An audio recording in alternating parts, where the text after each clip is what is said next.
বাড়িতে পাউরুটি বানানো ভীষণ সহজ। একটু ময়দা আর একটু দুধ থাকলেই তুমিও বাড়িতে অনায়াসে তৈরি করে নিতে পারবে এরকম দারুণ সফট ফ্লাফি মিনি বানস। নমস্কার, আমার রান্নাঘরে তোমাদের সকলকে জানাই স্বাগত। আমি মঞ্জুরি আর তুমি দেখছো মঞ্জুরি দা শেফ। এটা 11 সাফায়ার ডিজিটাল এয়ার ফ্রায়ার, আমার রান্নাঘরের নতুন মেম্বার।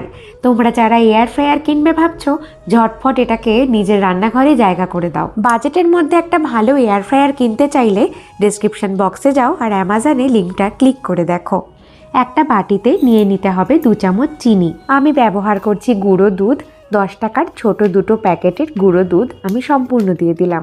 এখানে লিকুইড দুধও ব্যবহার করা যাবে, সেক্ষেত্রে 2 কাপ দুধ দিতে পারো। লাগবে 1 কাপ পরিমাণে উষ্ণ গরম জল। উষ্ণ গরম জলের মধ্যে ইস্টটাকে অ্যাক্টিভেট করব। আমি ইনস্ট্যান্ট ড্রাই ইস্ট ব্যবহার করছি। নর্মাল যে চা চামচ হয় সেই চা চামচের মোটামুটি 1 চামচ করে নিয়ে 2 চামচ আমি ইস্ট দিয়ে দিলাম। আর এটাকে এখন ভালো করে মিক্স করে ঢাকা দিয়ে রেখে দেবো আধ ঘন্টার জন্য। 30 মিনিটের মধ্যেই ইস্টটা এরকম সম্পূর্ণ ফুলে উঠেছে। আর এই ইস্টটা দিয়েই আমরা ময়দা মাখবো। রেগুলার লুচি পরোটা বানানোর জন্য যে ময়দা ব্যবহার করো সেই ময়দাই নিয়েছি আমি 500 গ্রাম। এই মেজারিং কাপের 2 কাপ। স্বাদের জন্য 1/2 চা চামচ পরিমাণে লবণ দিয়ে দিলাম আর লবণটা ময়দার মধ্যে একটু মিশিয়ে নিচ্ছি। এবারে ইস্টের যে মিশ্রণ তৈরি করেছিলাম সম্পূর্ণটাই এই ময়দাতে ঢেলে দেবো।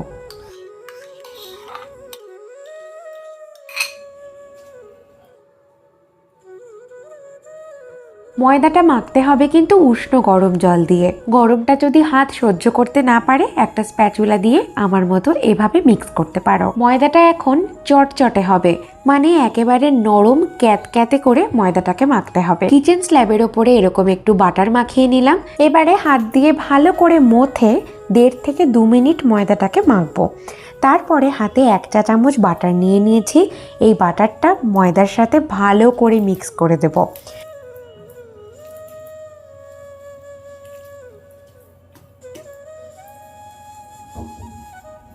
আরও 1.5 থেকে 2 মিনিট ময়দাটাকে ভালো করে মেখে নিয়েছি।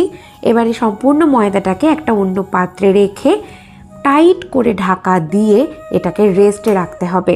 আমি একটা ক্লিন ফিল্ম জড়িয়ে নিয়েছি যাতে বাইরে থেকে কোনোভাবেই হাওয়া ভেতরে ঢুকতে না পারে।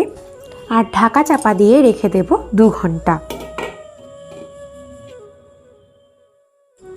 দেখো 2 ঘন্টা সময় পেতেই ময়দাটা কেমন ফুলে ফেপে টইটম্বুর পরিমাণে জাস্ট ডাবল হয়ে গেছে। হাতে আরও খানিকটা বাটার নিয়ে নিয়েছি যাতে হাতে ময়দাটা আটকে না ধরে। ময়দার ভেতরে যে এয়ারটা তৈরি হয়েছিল হাত দিয়ে চেপে সেই হাওয়াটাকে বার করে দিলাম। আর দেখো আগের তুলনায় এখন কতটাই একদম সেট হয়ে গেছে ময়দাটা। অতটা পরিমাণে কিন্তু হাতে আর লেগে যাচ্ছে না। তবু আমি হাতে আরও খানিকটা বাটার নিয়ে নিয়েছি আর একদম মসৃণ করে স্মুথ করে ময়দাটাকে আরও একবার ফাইনালি মেখে নেব। এইবারে ময়দাটা একদম পারফেক্টলি রেডি হয়ে গেছে পাউরুটি বানানোর জন্যে।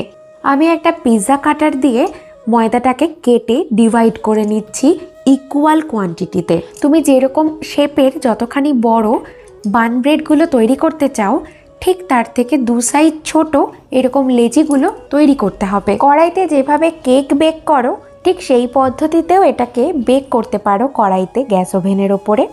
আমি আজকে 11 এয়ার ফ্রায়ারে তৈরি করব। একটু বাটার মাখিয়ে নিলাম এই ট্রেটার ওপরে যাতে আটকে ধরতে না পারে। আর একে একে লেচিগুলো পরপর একটু একটু ডিস্টেন্স রেখে আমি সাজিয়ে দিচ্ছি প্রত্যেকটা বান ব্রেড। এবার ময়দাটাকে আরও আধ ঘন্টা সেট হওয়ার জন্য সময় দেব।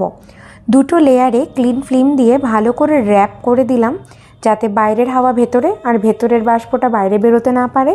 আর 30 মিনিট বাদে দেখো ময়দাগুলো কিন্তু সাইজে আরও খানিকটা করে ফুলে গেছে। আর ওপরে একটা দুর্দান্ত গোল্ডেন ব্রাউন কালার আনার জন্য আমি এখানে একটু সিম্পলি দুধ ব্রাশ করে দিচ্ছি।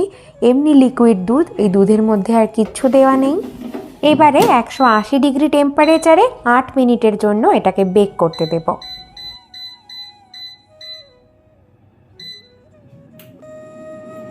ঠিক 8 মিনিট পরে আমি এয়ার ফ্রায়ারটা বের করে নিচ্ছি। দেখো কত সুন্দর বান ব্রেড মাত্র 8 মিনিটের মধ্যে তৈরি হয়ে গেল। এটা যেন দীর্ঘ সময় পর্যন্ত নরম তুলতুলে থাকে, সেজন্য ওপর থেকে বাটার ব্রাশ করে দেওয়াটা খুব জরুরি। ব্রেডটাকে নিজে থেকে ঠান্ডা হয়ে যাওয়া পর্যন্ত আমি এয়ার ফ্রায়ারের ভেতরেই রেখেছিলাম। এখন ব্রেডগুলো সম্পূর্ণ ঠান্ডা হয়ে গেছে। দেখো কত সুন্দর ফ্লাফি সফট একদম নরম তুলতুলে মিনি বান কতটা কম সময়ে কত কম এফর্টে তৈরি হয়ে গেল। তুমি এটাকে আরামসে 7 দিনের জন্য স্টোর করে রেখে দিতে পারো। 7 দিন পর্যন্ত রুম টেম্পারেচারে রেখে এই মিনি বানটা খাওয়া যাবে। 7 দিন পর্যন্ত এতটাই নরম থাকবে। আশা করি আজকের রেসিপি তোমার ভালো লেগেছে, আর ভালো লাগলে অবশ্যই ভিডিওটাতে একটা লাইক করে দিও, বন্ধু বান্ধবদের সঙ্গে শেয়ার করো। তুমি যদি মঞ্জুরি শেফের আজকে নতুন দর্শক বন্ধু হও তাহলে চ্যানেলটি সাবস্ক্রাইব করে আমার সঙ্গে থাকার অনুরোধ রইল। আর ফেসবুক থেকে দেখলে পেজটাকে ফলো করতে ভুলো না। আজকের মতন এই পর্যন্তই। দেখা হবে অন্য আরও একদিন নতুন কোনো এক লোভনীয় রেসিপির সঙ্গে। সকলে ভালো থেকো। ধন্যবাদ।